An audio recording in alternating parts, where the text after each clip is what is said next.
Selidiki aku, lihat hatiku, apakah ku sungguh mengasihimu, Yesus, Kau yang Maha Tahu dan menilai hidupku.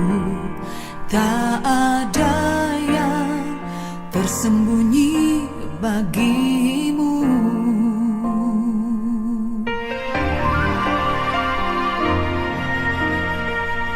Selidiki aku, lihat hatiku, apakah ku sungguh mengasihimu, Yesus, Kau yang Maha Tahu dan menilai hidupku.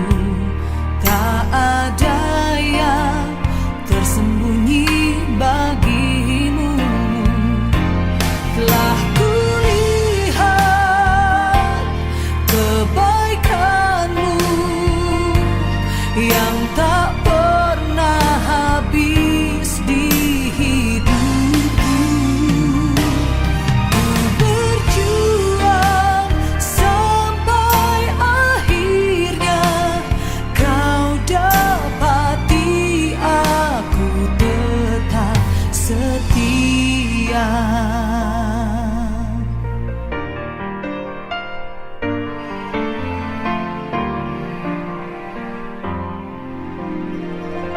Selidiki aku, lihat hatiku, apakah ku sungguh mengasihimu, Yesus, Kau yang Maha Tahu dan menilai hidupku. Tak ada yang tersembunyi bagimu. Telah kulihat kebaikanmu yang tak pernah habis di hidupku. Ku berjuang sampai akhirnya Kau dapati aku tetap setia.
Tetap setia.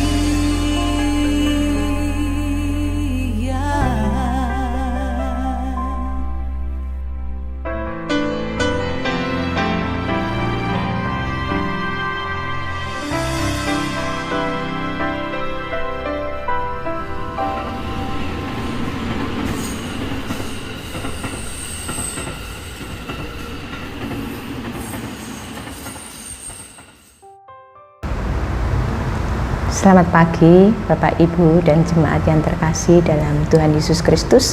Bertemu kembali di dalam persekutuan doa pada hari Rabu pagi hari ini.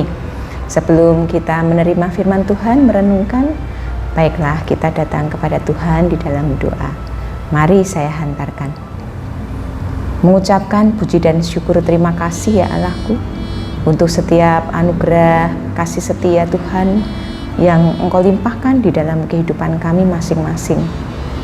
Engkau sudah memberkati dengan kehidupan baru, dengan berkat-berkat yang baru yang boleh kami rasakan. Bahkan bersyukur untuk kekuatan kesehatan yang Engkau anugerahkan kepada kami semuanya.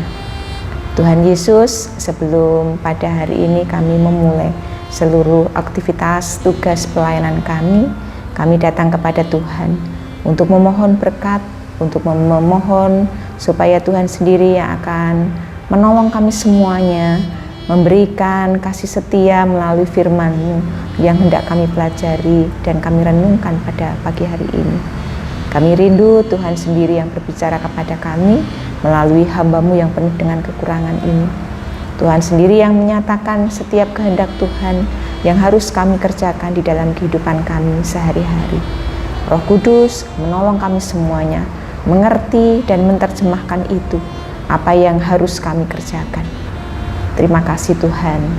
Kami menyadari untuk setiap keterbatasan kehidupan kami, dosa kesalahan kami yang tidak berkenan di hadapan Tuhan. Kami mohon pengampunan. Waktu seutuhnya kami serahkan kepada kuasa kasih setia Tuhan. Tuhan sendiri yang akan berada di tengah-tengah persekutuan kami. Terima kasih Tuhan, hanya di dalam nama Putra-Mu yang tunggal Tuhan kami Yesus Kristus, kami berdoa dan mengucap syukur. Amin. Ibu Bapak dan jemaat yang terkasih dalam Tuhan Yesus Kristus, pada pagi hari ini kita akan bersama-sama membaca dari kitab Efesus pasal yang ke-6. Kita akan baca mulai dari ayat yang pertama sampai dengan ayat yang ke-4 dari keseluruhan perikop di dalam sebuah judul taat dan kasih. Efesus pasal yang ke-6 ayat yang pertama sampai dengan ayat yang ke-4. Hai anak-anak, taatilah orang tuamu di dalam Tuhan, karena demikianlah yang benar. Hormatilah ayahmu dan ibumu, ini adalah suatu perintah yang penting, seperti yang nyata dari janji ini, supaya kamu berbahagia dan panjang umurmu di bumi. Hai bapak-bapak, janganlah bangkitkan kemarahan anak-anakmu, tetapi didiklah mereka di dalam ajaran dan nasihat Tuhan. Ibu Bapak dan jemaat yang terkasih, saya percaya bahwa ayat-ayat ini seringkali dibaca, direnungkan, bahkan untuk pemahaman Alkitab, terutama ketika bulan keluarga atau bulan Oktober. Tetapi pada saat ini kita akan bersama-sama menggumuli ayat-ayat ini dalam sebuah tema menjaga hubungan yang harmonis antara orang tua dan anak. Ibu Bapak dan jemaat yang terkasih dalam Tuhan Yesus Kristus, yang namanya keluarga itu adalah merupakan anugerah terindah yang ada di dalam kehidupan kita masing-masing. Kita bisa merasakan apa itu bahagia, apa itu senang, apa itu sukacita, apa itu rasa nyaman, apa itu rasa aman, itu ada di dalam sebuah keluarga. Dan di dalam sebuah keluarga ada orang tua, anak, semuanya dipanggil untuk saling mengasihi, menghormati, memahami, dan membangun hubungan yang harmonis. Dan hubungan yang sehat dalam keluarga tidak terjadi dengan sendirinya, tetapi perlu untuk diperjuangkan, perlu untuk dipelihara, dikomunikasikan, dan juga perlu untuk ada pengampunan maupun keteladanan di dalam kehidupan kita. Kita melihat keluarga-keluarga pada zaman sekarang ini, di mana banyak sekali hal yang mempengaruhi kualitas sebuah keluarga terbentuk di era zaman sekarang ini. Kita melihat zamannya zaman digital, bagaimana media massa, anak-anak sudah banyak terpengaruh oleh budaya-budaya di mana mereka lebih suka untuk mereka begadang, bermain HP, nongkrong, kafe-kafe banyak dibuka, tempat-tempat warung kopi banyak dibuka. Saya memperhatikan banyak anak-anak kecil, anak-anak remaja suka nongkrong di kafe atau warung kopi dari pagi mungkin sampai malam, sampai menjelang pagi pun mereka sangat senang sekali nongkrong-nongkrong. Timbul pertanyaan dari diri saya ketika pagi hari saya melihat waktunya orang bangun, waktunya orang sudah berolahraga, tetapi warung-warung kopi yang buka 24 jam masih sekali banyak anak-anak yang nongkrong di sana. Saya hanya bertanya dalam hati, apakah orang tuanya tidak mencari, apakah orang tuanya tidak khawatir, apakah mereka tidak meminta izin kepada orang tua dan sebagainya. Itu kenyataan yang ada di dalam kehidupan kita pada saat ini. Oleh karena itu, kita akan merenungkan bersama-sama bagaimana sebuah keluarga ini tetap utuh di dalam karya penyelamatan Tuhan. Tuhan memberikan tanggung jawab kepada anak untuk menghormati dan menaati orang tua. Menghormati bukan hanya orang tua waktu masih kuat, orang tua waktu masih bekerja, orang tua waktu masih memberikan mereka kekayaan apapun kecukupan. Tetapi di sini perlu untuk dimengerti bahwa menghormati orang tua pun ketika orang tua sudah tidak berdaya, ketika orang tua sudah pikun, ketika orang tua sudah tidak punya kekuatan, ketika orang tua kesehatannya menurun. Bagaimana kesetiaan anak ini untuk menghormati orang tuanya. Demikian juga sebaliknya. Orang tua dipanggil untuk mendidik anak-anak dengan kasih, bukan dengan kemarahan atau kekerasan. Anak-anak itu membutuhkan perhatian, membutuhkan pendampingan, membutuhkan teladan nyata di dalam kehidupan sehari-hari. Mereka tidak hanya belajar dari kata-kata, tetapi lebih banyak mereka belajar dari setiap perbuatan yang dikerjakan oleh orang tuanya. Nah, di tengah-tengah perkembangan yang saya kemukakan tadi, hubungan kualitas keluarga, komunikasi antara anak, orang tua itu semakin menurun, gitu ya. Semakin menurun, semakin komunikasinya sulit, sudah digeser dengan smartphone, sudah digeser dengan permainan digital yang membuat kedekatan antara orang tua dengan anak itu hilang. Tidak hanya dari faktor anak, demikian juga dari faktor orang tua. Ketika orang tua pulang kerja, yang dipegang ketika sampai di rumah bukan bertanya kepada anaknya, tetapi malah justru langsung memegang smartphone, memegang HP, sibuk sendiri. Ini pun membuat kualitas hubungan yang tidak baik. Nah, bagaimana cara menjaga hubungan yang harmonis antara orang tua dan anak di era zaman sekarang ini? Ada beberapa hal yang bisa kita kerjakan. Yang pertama, meluangkan waktu berkualitas bersama. Sangat-sangat penting di era zaman sekarang ini untuk kita mempunyai waktu yang khusus untuk keluarga. Misalnya saja ketika weekend atau ketika hari Sabtu atau hari Minggu, di mana keluarga berkumpul, di situ tidak ada smartphone atau HP mungkin ya. Adanya adalah berkomunikasi, mungkin dengan mengerjakan kegiatan-kegiatan yang membangun bersama, berkebun, berolahraga, memasak, berkomunikasi. Ini bisa untuk membuat bagaimana kualitas hubungan di dalam keluarga itu akan terbangun. Tidak membutuhkan waktu yang banyak. Setiap seminggu sekali itu sudah cukup untuk membangun sebuah kualitas keluarga yang baik. Yang kedua, membiasakan komunikasi yang hangat. Komunikasi yang baik membantu orang tua dan anak ini saling memahami perasaan, kebutuhan, serta harapan masing-masing. Ketika orang tua mendekati anaknya, kemudian orang tua bertanya, bagaimana keadaanmu hari ini? Ya. Kemudian anak bisa menceritakan pengalaman apa yang dia dapati ketika dia hidup pada hari itu, baik di sekolahan, baik di area teman-temannya. Orang tua mendengar dengan penuh perhatian sebelum memberikan nasihat dan menggunakan kata-kata yang lembut. Yang ketiga, menghargai pendapat anak. Anak perlu belajar menyampaikan pendapat, sedangkan orang tua perlu belajar juga untuk mendengarkan. Karena bagaimanapun juga anak itu memiliki hak untuk dia berbicara, tidak hanya dari orang tua. Ketika anak ini diajak berdiskusi, mereka diberikan ruang untuk mereka mengemukakan pendapat, hak-hak mereka kita berikan. Niscaya anak merasa dihargai. Ternyata aku sebagai anak pun memiliki penghargaan dari orang tua. Yang keempat, bisa menunjukkan kasih melalui tindakan yang sederhana.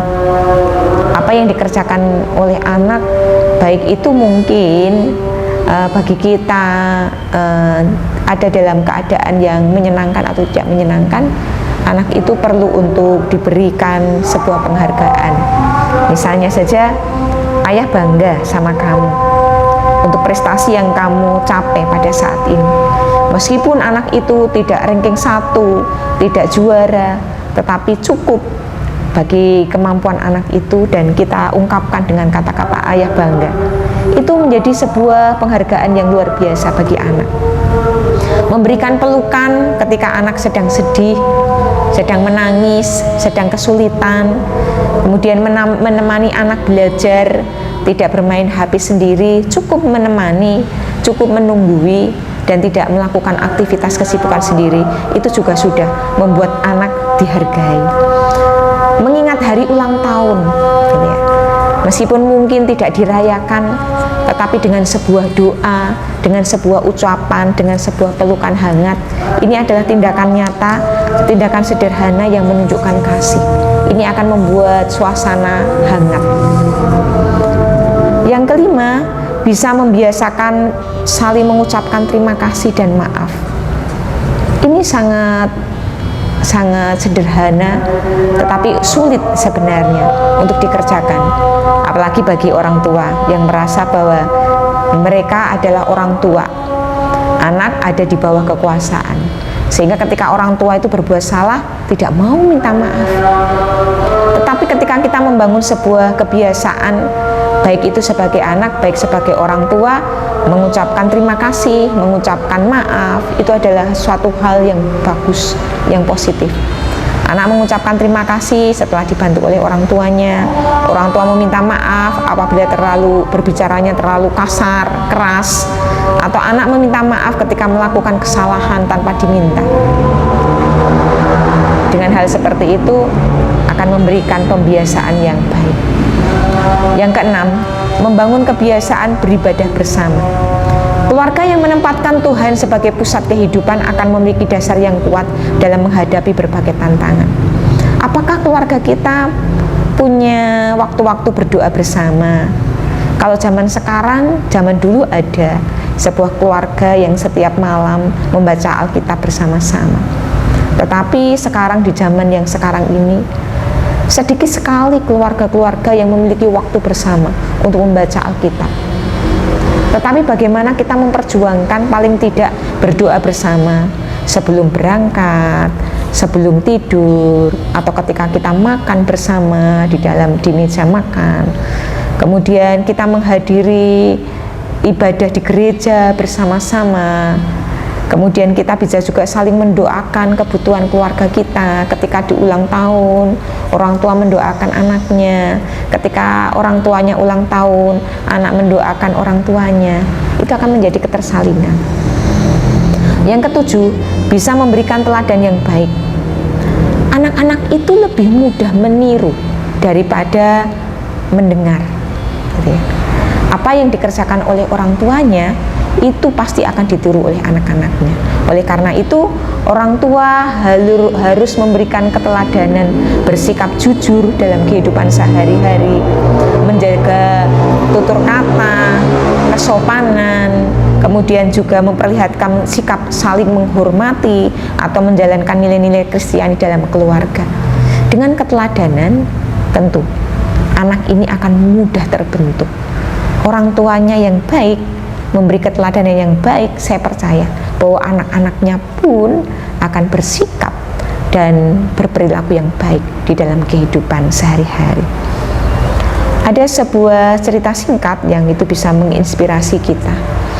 Ada seorang ayah yang sibuk bekerja, bahwa dia menyadari dia sering tidak berkomunikasi dengan anak, jarang berkomunikasi. Hubungan mereka sangat jauh akibat pekerjaan ayahnya yang pulang tiap malam. Dia kemudian membuat sebuah kebiasaan baru dan dia berkomitmen bahwa dia harus memiliki waktu bersama dengan anak. Sehingga meskipun dia baru pulang kerja, capek luar biasa, kemudian dia beristirahat, mandi dan sebagainya, punya waktu 30 menit ya, minimal 30 menit dia membersamai anak-anaknya. Kemudian ayah ini berbicara kepada anaknya, bercerita tentang sekolah, teman-temannya, kesulitan yang dihadapi waktu di sekolah, berdoa bersama sebelum tidur. Pada awalnya anaknya ini menjawab singkat. Apa yang ditanyakan ayahnya tidak dijawab mungkin. Jadi apa adanya gitu ya. Tetapi berlangsungnya waktu karena ayah ini sudah berkomitmen, tiba-tiba anak ini kemudian semakin dekat.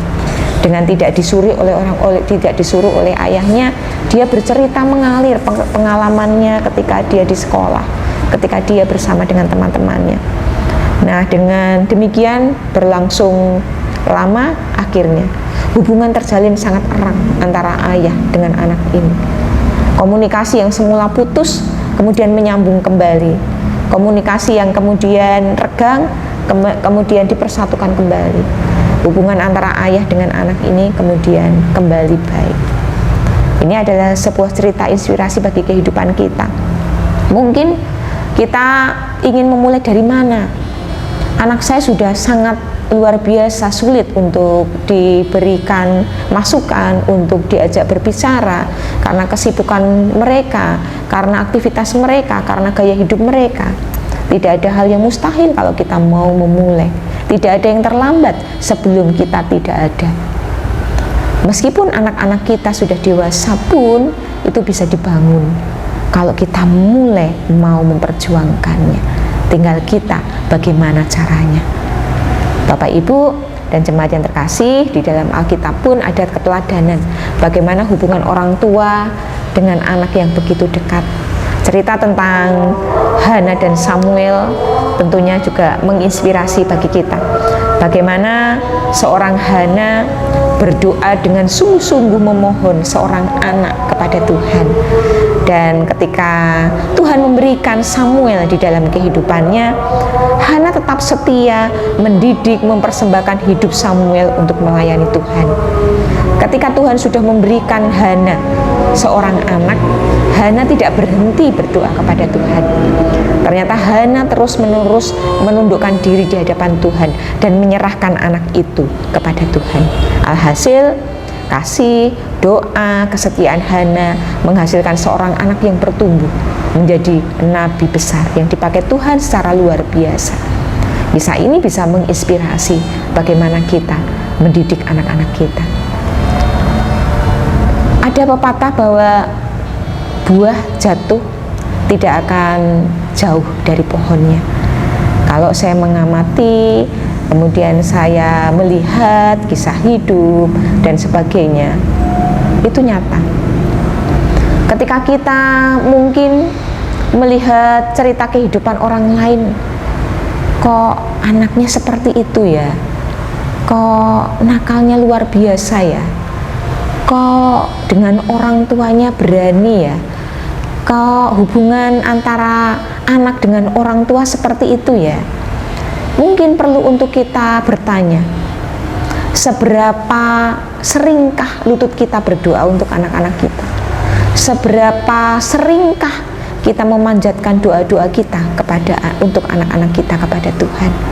Dan seberapa seringkah kita memperjuangkan kehidupan keluarga kita ini di hadapan Tuhan? Tentunya ini menjadi refleksi buat kita masing-masing. Belum terlambat kalau kita mau memulai. Mari kita memulai dengan kita menundukkan di hadapan Tuhan, bertelut di hadapan Tuhan, lutut kita menghadap Tuhan, dan menyerahkan kehidupan anak-anak kita, keluarga kita kepada Tuhan, sehingga kita bisa memulainya dari situ. Refleksi buat diri kita. Ketika kita menjadi anak, apakah saya sudah menghormati dan menghargai orang tua saya dengan sungguh-sungguh? Bagi seorang tua, apakah saya sebagai orang tua telah menjadi teladan iman bagi anak-anak saya? Dan bagi keluarga kita, apakah keluarga kita memiliki waktu untuk berdoa, berbicara, dan saling mendengarkan?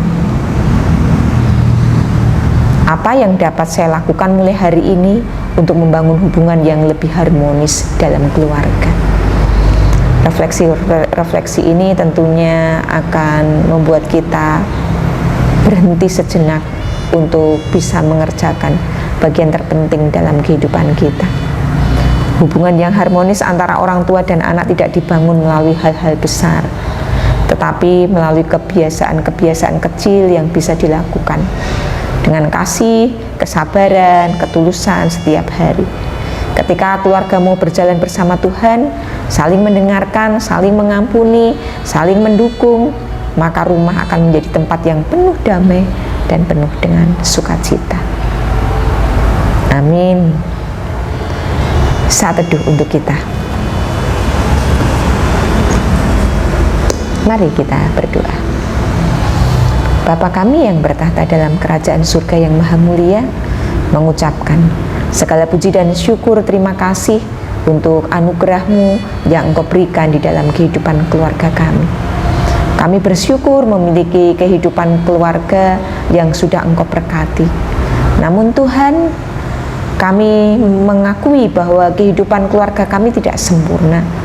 Masih sekali banyak cacat celah, ketidaksempurnaan. Selaku orang tua, kami tidak bisa menjadi teladan yang baik bagi anak-anak. Sebagai anak-anak, kami kurang menghargai dan menghormati orang tua kami. Sebagai kehidupan keluarga, kami seringkali mengabaikan bagaimana kasih berdiri di atas kehidupan keluarga kami, sehingga egoisme kami harusnya tidak menjadi nomor satu. Oleh karena itu, kami mohon Tuhan, pertolongan Tuhan akan memampukan kami untuk memperbaiki setiap hal yang tidak berkenan di hadapan Tuhan. Tuhan yang akan menopang, menolong, dan memberkati kehidupan keluarga kami, sehingga kehidupan keluarga kami berkenan di hadapan Tuhan. Saatnya kami akan mengakhiri persekutuan pada sore hari ini. Jikalau ada hal-hal yang tidak berkenan di hadapan-Mu, ketika kami merenungkan bagian firman-Mu ini, kami mohon pengampunan.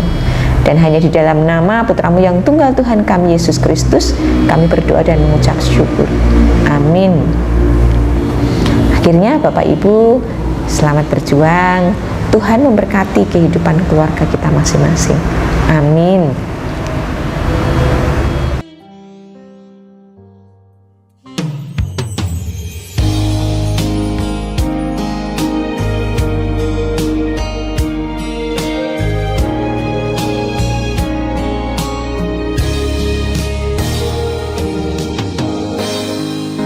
Bersatu dalam kasih,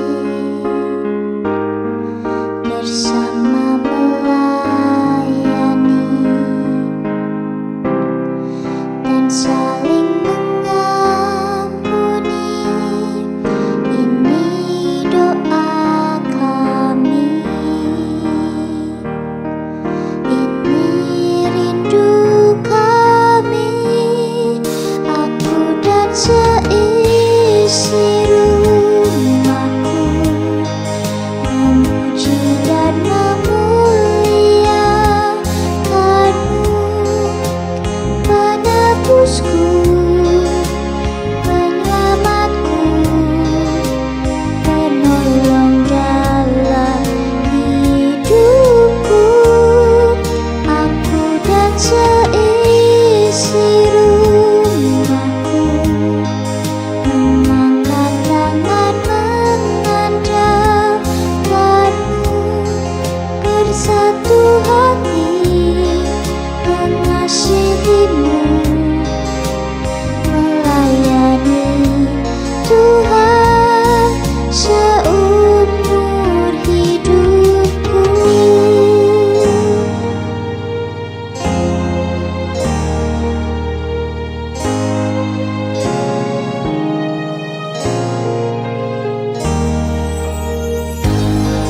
Bersatu dalam kasih,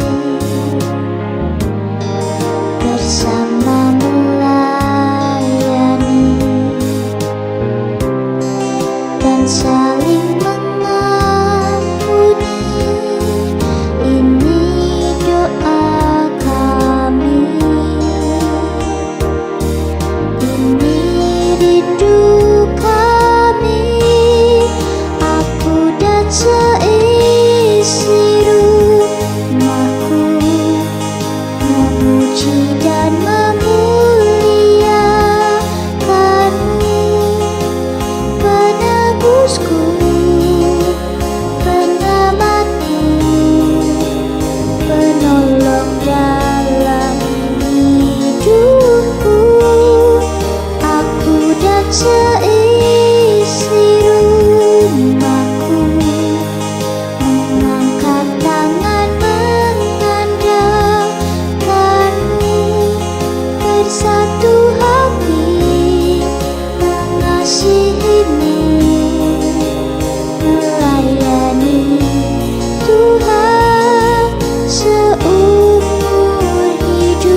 kasih